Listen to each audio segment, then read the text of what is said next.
साथियों, यहां अयोध्या पहाड़ है। देखिए विशेषता, यहां अयोध्या पहाड़ है और यहां सीता कुंड भी है। प्रभु राम के चरण यहां पड़े हैं।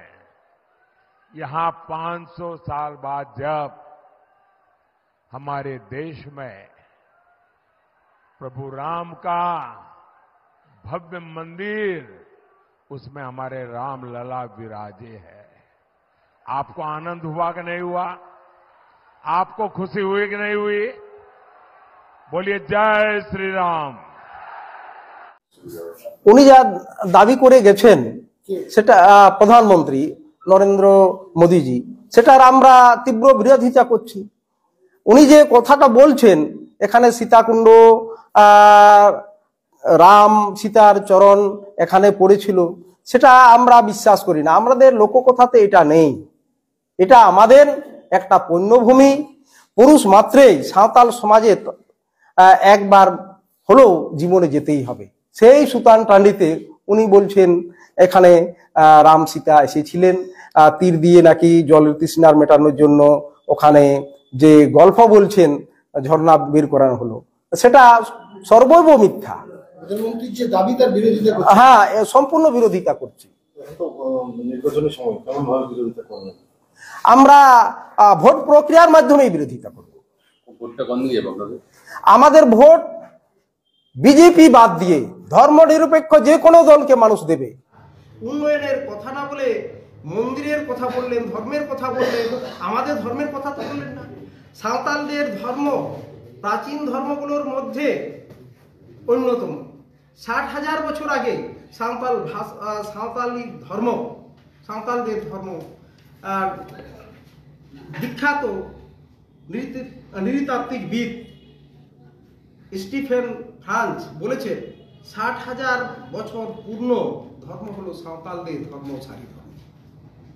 আমাদের কোনো প্রাতিষ্ঠানিক নেই বলে আমাদের ধর্মের কোনো দাম নেই। আমরা প্রকৃতির পূজারী। আমরাকে যে জায়গায় আমরা সুতান টানি, আমাদের পবিত্র ঐতিহ্য মহান পীঠস্থান, সেই জায়গায় ওনারা হনুমান মন্দির স্থাপন করেছেন। আমরা তীব্র বিরোধিতা করছি। আপনারাও থাকুন, তবে ওই জায়গায় নয়। ওই জায়গাটা আমাদের পরম্পরা, চিরাচরিতভাবে আমরা বৎসরে একদিন ওই জায়গাটা দখল করে রাখি। আর সেরকম আরেক আমাদের আদিবাসী সম্প্রদায় গড়ধাম, আষাঢ় মাসে তারাও একটা পূজা করে ওই জায়গাতে। আমাদের মধ্যে কোনো ঝঞ্ঝাট নেই। সে আমরা মূর্তি পূজার বিরোধী কিংবা মূর্তি পূজায় বিশ্বাসী নই, আমরা প্রকৃতি পূজার উপাসক। এই ক্ষেত্রে একটা মন্দির এবং মূর্তি স্থাপন করা হবে, এটা আমাদের যে স্বাধীনতা আছে, সাংবিধানিক মৌলিক অধিকার, এটা খর্ব করা হচ্ছে।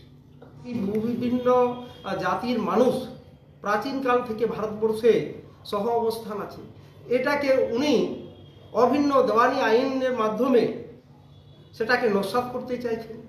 অভিন্ন দেওয়ানির আইন লাগু হলে আদিবাসীদের একটা সমস্যা হবে। সেটা আমরা বিশেষ যে সুবিধাগুলো পাই, আমাদের পূর্বপুরুষ ব্রিটিশ আমল থেকে লড়াই করে সিএনটি অ্যাক্ট, এসপিটি অ্যাক্ট আদায় করেছে। যে সিএনটি অ্যাক্টের মাধ্যমে বা ছোট ঠাকুর প্রজাস্বত্ব আইনের বলে আদিবাসীদের জায়গা সাধারণ মানুষ নিতে পারে না। এটা যদি চালু হয়ে যায়, এই ক্ষেত্রে কি হবে? আদিবাসীরা সাংবিধানিক রক্ষা কবচে যেটুকু জমি সম্পত্তির মালিক আছে সেটাও তারা হারাবে।